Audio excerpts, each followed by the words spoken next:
하나님의 말씀은 베드로 후서 1장 16절에서 21절의 말씀입니다. 신약성경 384면에 있습니다. 베드로 후서 1장 16절에서 21절의 말씀입니다.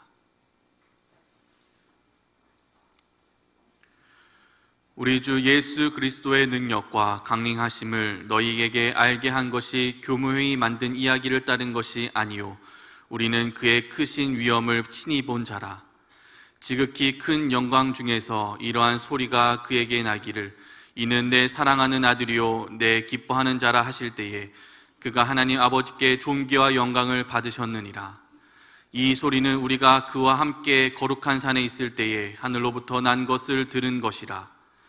또 우리에게는 더 확실한 예언이 있어 어두운 데를 비추는 등불과 같으니 날이 새어 샛별이 너희 마음에 떠오르기까지 너희가 이것을 주의하는 것이 옳으니라.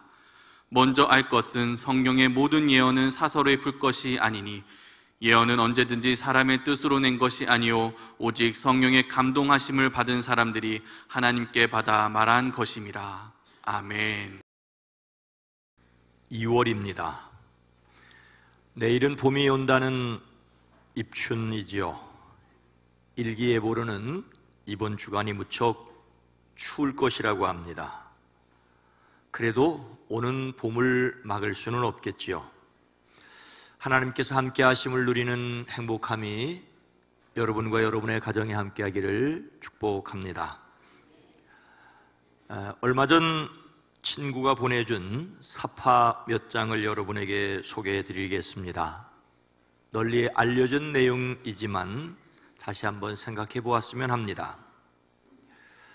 첫 번째 그림은 땅바닥에 숫자가 쓰여 있는데 양쪽에서 한 사람은 6이라고 주장을 하고 반대쪽에서는 9라고 주장합니다.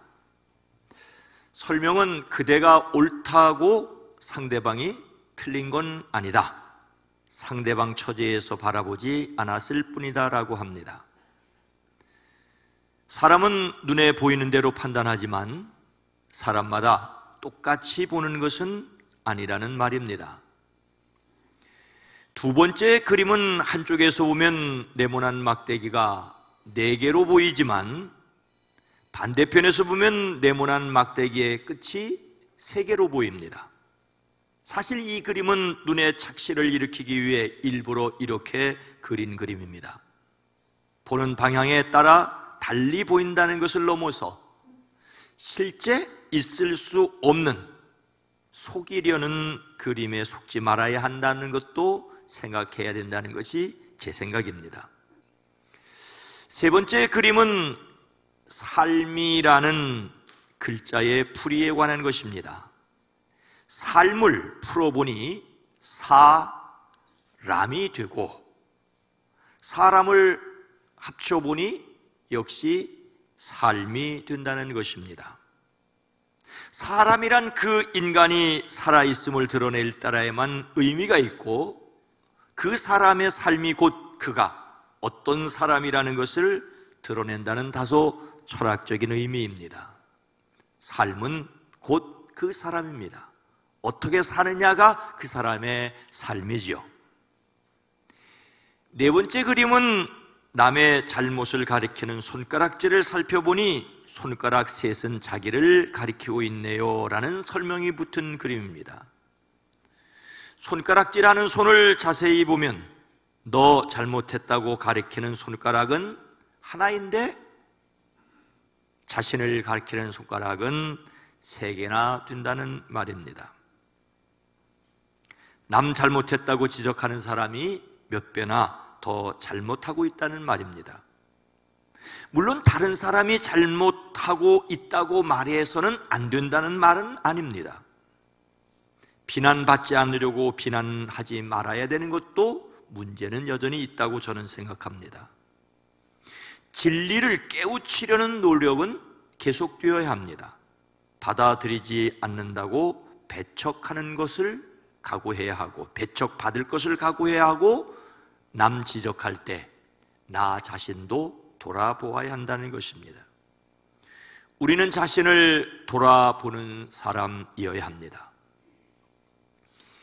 2025년을 시작하고 1년 동안 함께 나눌 말씀에 기본적인 내용을 지도 보는 법으로 생각했습니다. 길 안내 앱을 손에 들고 다니는 시대에 지도 이야기는 시대에 뒤떨어진 것일 수 있습니다. 하지만 그 원리를 아는 것은 여전히 필요합니다. 인생의 모든 것이 내 손 안에 있는 것은 아니기 때문이지요. 우리가 편하게 사용하는 모든 것은 대부분 갈무리가 되어서 제공되는 것입니다. 성경에 대해서도 마찬가지입니다. 제 설교만 듣는 분은 저에 의하여 정리된 말씀을 듣는 것이지요. 여러분이 어느 특정 유튜브를 깊이 본다면 그 제작자의 입맛에 이미 길들여진 것일 수 있습니다. 그래서 마치 지도를 실제 위치에 일치시키고 현재 자기 위치를 파악하고 어디로 가야 할지 방향을 설정하고 조심해야 할 문제가 무엇인지 우리의 인생에는 필요합니다. 신앙생활에도 반드시 있어야 합니다. 여기에서 근본적인 질문을 던집니다. 나침반으로 정치를 하고 현재 위치와 갈 곳을 정할 그 지도를 여러분은 어떻게 생각하십니까? 신뢰할 만합니까? 성경 생활에서 지도는 성경책입니다. 성경에서 자기 위치를 헤아려 보아야 하고 가야 할 인생의 목표를 찾아야 하는데 그 성경 자체에 대한 여러분의 생각은 무엇입니까? 오늘 말씀은 성경을 어떤 책이라고 말씀하십니까? 하나님 말씀이라는 성경은 어떤 내용을 담고 있습니까? 오늘 말씀은 성경에 대하여 이렇게 이야기하고 있습니다. 첫째, 성경은 예수 그리스도를 알게 합니다. 16절 말씀입니다. 우리 주 예수 그리스도의 능력과 강림하심을 너희에게 알게 한 것이 교묘히 만든 이야기를 따른 것이 아니요 우리는 그의 크신 위엄을 친히 본 자라. 오늘 말씀의 배경은 사람들이 변화산이라고 부르는 곳입니다. 예수님께서 베드로와 야고보와 요한을 데리고 높은 산에 올라가셨습니다. 그들이 보는 앞에서 예수님의 모습이 변하였습니다. 얼굴은 해와 같이 빛났고 그분의 옷은 세상의 어떤 빨래꾼이라도 그렇게 희게 할 수 없을 만큼 새하얗게 빛났습니다. 그래서 이름도 모르고 어느 산인지 확정할 수 없는 그 산을 우리는 편의상 변화산이라고 부릅니다. 그곳에 모세와 엘리야가 나타나 예수님과 더불어 말씀을 나누었습니다. 그때 베드로는 엉뚱하게도 이렇게 말하죠. 선생님, 우리가 여기 있는 것이 좋습니다. 원하시면 제가 여기에다가 초막 셋을 지어서 하나는 선생님을, 하나는 모세를, 하나는 엘리야를 모시도록 하겠습니다. 베드로가 자기도 모르는 말을 계속하고 있을 그때에 갑자기 빛나는 구름이 그들을 뒤덮었습니다. 그리고 구름 속에서 소리가 들려왔습니다. 구름 속에서 들려왔던 소리 내용을 오늘 본 말씀 17절은 이렇게 기록하고 있습니다. 지극히 큰 영광 중에서 이러한 소리가 그에게 나기를 이는 내 사랑하는 아들이요 내 기뻐하는 자라 하실 때에 그가 하나님 아버지께 존귀와 영광을 받으셨느니라. 베드로는 자신이 직접 경험한 그 일을 지극히 큰 영광 중에서라고 말하고 있습니다. 그 당시 그곳에서 경험한 신비를 가리키는 말이지만 완곡하게 하나님을 표현하는 말입니다.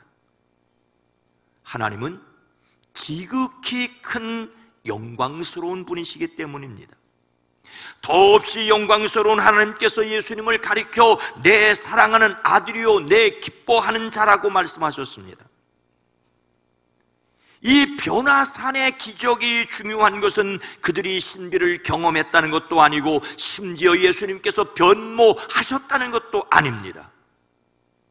하나님께서 친히 예수님이 누구이신지를 말씀하셨다는 것입니다. 예수님은 보이지 않는 하나님을 사람들에게 보여주는 하나님이라고 말씀하십니다. 여기에서 성경이 말씀하려는 분이 누구인지를, 간단히 성경의 주인공이 누구인지를 알 수 있습니다. 바로 예수님이십니다. 예수님께서 친히 말씀하시기를 너희가 성경에서 영생을 얻는 줄 생각하고 성경을 연구하거니와 이 성경이 곧 내게 대하여 증언하는 것이라고 말씀하십니다. 그게 재미를 더해주는 감초 연기로 대중의 사랑을 받는 분들이 있습니다. 그게 흐름에는 크게 영향을 주지 않으면서 재미와 흥미를 위해 빠질 수 없는 조연 배우들이 있지요. 어떤 분은 감초 연기의 달인이라는 말을 듣습니다. 심지어 주연보다 더 주목받는 조연이라는 말을 듣기도 합니다. 그런데 아무리 뛰어나도 조연은 조연이지 주연이 될 수가 없습니다. 조연이 뛰어나서 주연처럼 보인다면 그 사람은 주인공입니다. 조연은 주연을 빛나게 할 뿐입니다. 주인공을 빛나게 하려고 다양한 사람들이, 심지어는 지나가는 사람 1, 2, 3, 4, 5, 6 등등으로 등장합니다. 예수님께서 진실로 진실로 너희에게 이르노니 아브라함이 나기 전부터 내가 있느니라고 말씀하시자 유대인들이 돌을 들어 치려하여 숨어 성전에서 나가셔야 했습니다. 자신이 아브라함을 알지 못한다고 말한다면 자신이 거짓말장이라고 예수님은 말씀하십니다. 그리스도인은 구약에서 신약까지 성경 전체의 주인공이 예수님이라고 믿습니다. 물론 성경을 읽다 보면은 모세가 주인공처럼, 다윗이 주인공처럼 보여질 때도 있습니다. 베드로는 예수님을 위하여 감초 역할을 톡톡히 하였습니다. 빠질 수 없는 조연이 가룟 유다입니다. 차라리 그는 태어나지 않으니만 못하였지만 악역을 감당했습니다. 성경은 태초부터 계셨던 예수님께서 하셨던 모든 일을 낱낱이 기록할 수 없다고 말하고 있습니다. 만일 낱낱이 기록하면 이 세상이라도 이 기록된 책을 2개가 부족하다고 하였습니다. 그런데도 오직 이것을 기록하면 너희로 예수께서 하나님의 아들 그리스도이심을 믿게 하려 함이라고 말하고 있습니다.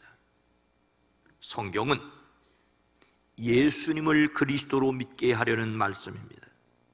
성경을 통하여 예수님이 그리스도요 하나님의 아들이심을 믿고 또한 믿어 그의 이름으로 생명 누리는 저와 여러분 모두가 되기를 주의 이름으로 축복합니다. 그래서 성경은 또 어떤 말씀입니까? 둘째로 성경은 사사로이 풀 것이 아닙니다. 19절 후반절과 20절 말씀입니다. 날이 새어 샛별이 너희 마음에 떠오르기까지 너희가 이것을 주의하는 것이 옳으니라. 먼저 알 것은 성경의 모든 예언은 사사로이 풀 것이 아니니. 오늘 말씀은 예수님이 어떤 분이신가를 말하면서 그 이야기가 교묘히 만든 이야기가 아니라고 말하고 있습니다. 그의 크신 위엄을 친히 본 것이라고 말하고 있습니다. 거룩한 산에 있을 때 하늘로부터 들려지는 음성을 들었다고 말하고 있습니다. 그런데 또 우리에게 더 확실한 예언이 있다고 말합니다. 확실한 예언은 구약 성경을 가리킵니다. 예수님을 그리스도로 믿는데 구약의 말씀은 마치 어두운 데 비추는 등불과 같습니다. 구약, 오래된 약속의 말씀이 성취되어 신약, 새로운 약속이 주어졌습니다. 구약은 신약을 비추는 등불과 같습니다. 그런데 날이 새고 샛별이 떠오를 때까지 어둠 속에서 빛나는 등불을 대하듯이 이 예언의 말씀에 주의를 기울이는 것이 좋다고 말하고 있습니다. 그 말씀에 주의해야 한다는 것이죠. 자신을 그리스도라고 주장하는 이단들이 많고 여기 있다 저기 있다 주장하는 사람들이 있기 때문입니다. 그리스도가 재림하여 모든 희미한 것이 분명히 드러나기까지 예수님에 관련된 말씀을 신중하게 접근하라는 권고입니다. 여러분이 무엇보다도 먼저 알아야 할 것은 이것입니다. 아무도 성경의 모든 예언을 제멋대로 해석해서는 안 됩니다라고 못을 받고 있습니다. 세상 모든 이단은 재림을 제멋대로 해석합니다. 재림에 관한 내용뿐만 아니라 예수님에 대해서도 사사로이 풀 수 있습니다. 사사롭다는 말은 자기 자신에 관한 것이라는 뜻으로 자기 소유로 자기에게 속한 것으로 여기게 된다는 말입니다. 하나님의 말씀을 그분의 뜻대로 풀지 않고 자기 생각대로 자기에게 유리하고 편한 대로 풀는 사람들이 있다는 말입니다. 하나님의 말씀을, 예수님의 말씀을 대하는 태도가 조심스러워야 할 것을 말씀하십니다. 성경을 푼다, 예언을 푼다에 푼다는 말은 설명한다, 해석한다는 말입니다. 하나님께서 그 시대에 그 사람들에게 주신 말씀을 오늘 나에게 주시는 말씀으로 들으려면 해석이 반드시 필요합니다. 그런데 이 해석을 하나님께서 말씀하신 의도를 생각하지 않고 자기 유익을 위해서 곡해하는 사람들이 있습니다. 사람들은 자기 편한 대로 말하고 자기 마음대로 듣는 경우들이 많습니다. 이미 바울은 디모데에게 때가 이르리니 사람이 바른 교훈을 받지 아니하며 귀가 가려워서 자기의 사욕을 따를 스승을 많이 두겠다고 말하였습니다. 심지어 오늘날 성경을 읽으면서도 하나님의 뜻을 헤아리지 않으려고 합니다. 자기 귀를 즐겁게 하는 말이나 들으려고 합니다. 자기 귀를 만족시키기 위하여 마음에 맞는 교사들을 끌어들입니다. 경건을 이익의 수단으로 삼은 거짓 선지자들이 밥벌이를 합니다. 그러니 조심 또 조심하라고 말하고 있습니다. 사도 바울이 세 번째 전도 여행을 마치고 예루살렘으로 올라가는 길에 밀레도에서 에베소 교회의 지도자들을 불러 그들이 하나님께서 그들에게 예수 그리스도의 피를 값주고 사신 교회를 맡겼다라고 말씀하십니다. 그러니 여러분은 자기 자신을 잘 살피고 양떼를 잘 보살피라고 말합니다. 계속해서 말하기를 내가 떠난 뒤에 사나운 이리들이 여러분 가운데 들어와서 양떼를 마구해야 하리라는 것을 나는 압니다. 바로 여러분 가운데서도 제자들을 이탈시켜 자기를 따르게 하려고 어그러진 것을 말하는 사람들이 나타날 것입니다라고 말하고 있습니다.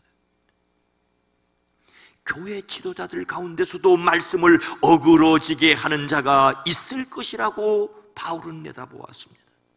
사도 바울은 간곡하게 부탁합니다. 그러므로 여러분은 깨어 있어서 내가 3년 동안 밤낮 쉬지 않고 각 사람을 눈물로 훈계하던 것을 기억하십시오.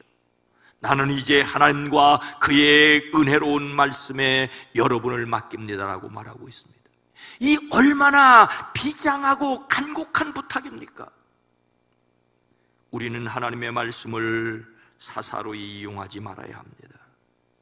하나님의 말씀을 하나님의 뜻대로 듣기 위하여 믿음과 사랑뿐만 아니라 지혜와 계시의 영인 성령을 의지하는 저와 여러분 모두가 되어지기를 주의 이름으로 축복합니다. 성경을 사사로이 듣지 말아야 할 이유가 무엇이겠습니까? 세 번째로 성경은 하나님께 받아 말한 것입니다. 21절 말씀입니다.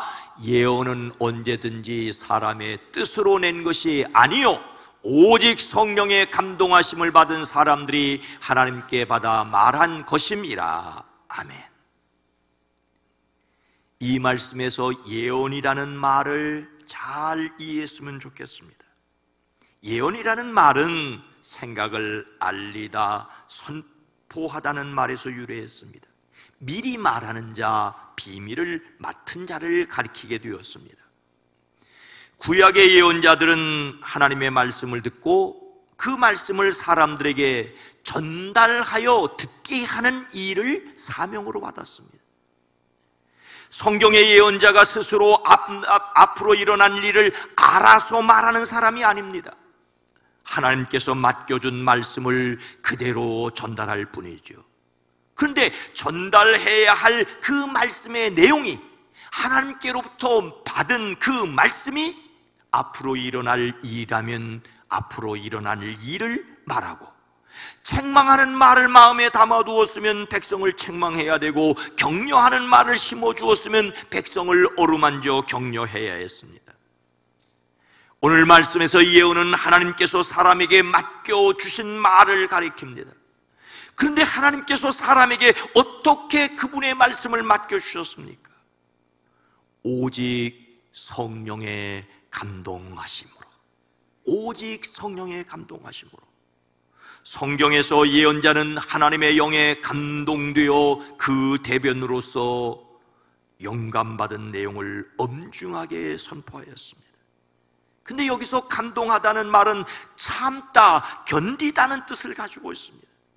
하나님의 말씀이 임하였을 때 예언자는 견뎌야 했습니다.